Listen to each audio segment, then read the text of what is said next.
Hello and welcome to this Newsmax Now update. I'm John Bachman. The American general shot and killed in Afghanistan today, and yet another case of green on blue violence, also known as an insider attack. This happened at a military college just outside of Kabul.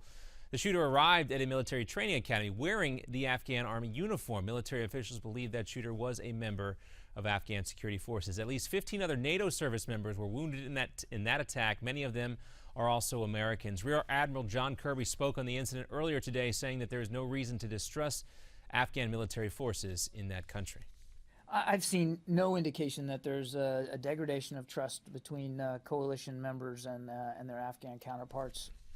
Well, Kirby also stresses that the investigation is in its early phases. The death of the two-star Army general is said to be the highest-ranking American military casualty in that war so far. The general's identity has not yet been released by the Pentagon.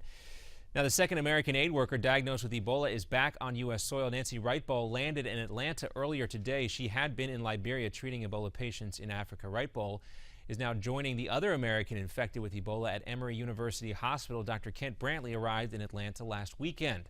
Both are receiving an experimental drug that has shown some early promise. That drug is a product of U.S. government and military research. Health officials say both patients are now improving. And there's also been a new twist in Major League Baseball's doping scandal. The cousin of Alex Rodriguez and a one-time clinic owner, Anthony Bosch, were both arrested on drug conspiracy charges today. Both are accused of providing performance-enhancing drugs to several Major League players. Steroid use in Major League Baseball, of course, continues to be a problem. The MLB disciplined 14 players just this last year associated with that now defunct Coral Gables clinic. That's your Newsmax Now update. I'm John Bachman.